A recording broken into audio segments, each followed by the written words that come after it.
ভালো জোরের উপর করেছেন, ব্যাটার সমীহ করেছেন। আউটফিল্ডে আসলে নর্মাল, আপনি যদি গ্রাউন্ডে যান তখন দেখবেন যে স্পিড করে যাচ্ছে, যখনই উপর থেকে বলটা যাচ্ছে তখন কিন্তু বলটা বাউন্স টাইপের করে। তো এটা এটা ইন্টারন্যাশনাল গ্রাউন্ডগুলো সাধারণত এরকমই হয়ে থাকে।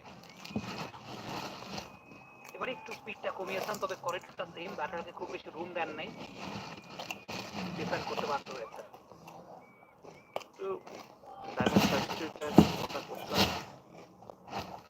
জাকির খুব বেশি ঝুঁকি নিচ্ছেন না, নেওয়া সম্ভব না আসলে। তিনি 16 বলে 18 করেছেন। জাকির তার সঙ্গী হিসেবে আছেন ক্রিজে।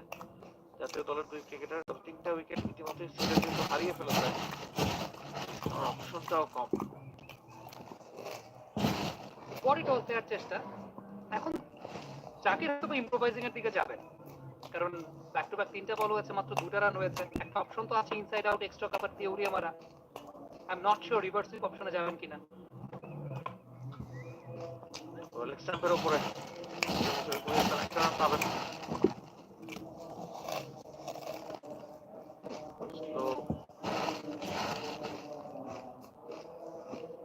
গতি কমিয়ে খেলছেন সিলেটের ব্যাটাররা। জাকির সময় নিচ্ছেন, জাকির খুব বেশি ঝুঁকি নিচ্ছেন না। নীরবে শুরুটাও ভালো।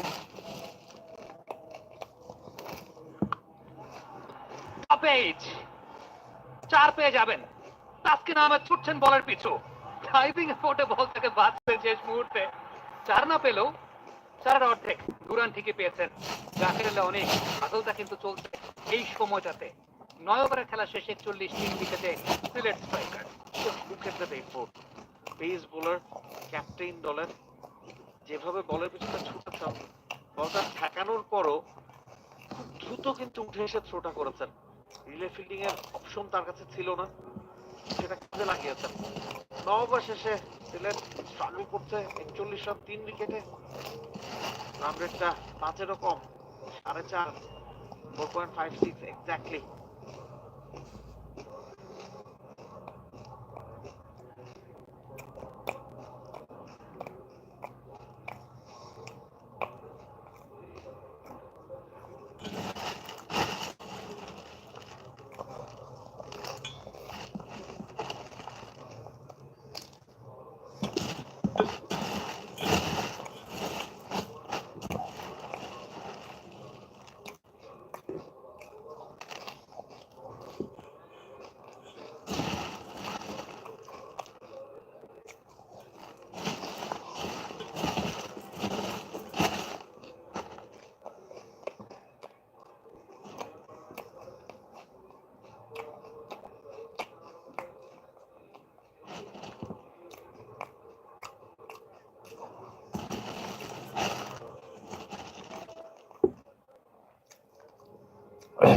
ছোলা বুট খেতে খুবই মজা।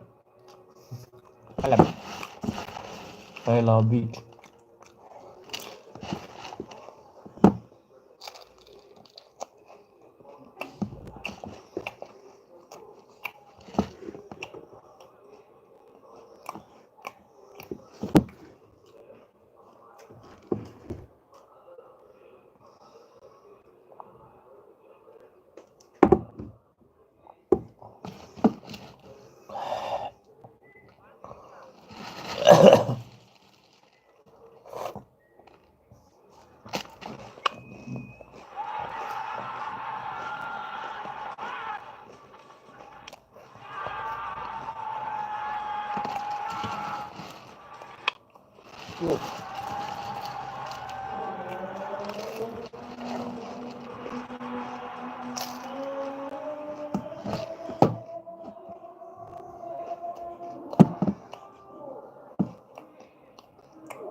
ধারাভাষ্যে পরিবর্তন হয়েছে। টি-স্পোর্টস অ্যাপে দেখছেন বিপিএল 2025 বাংলা ধারাভাষ্যে।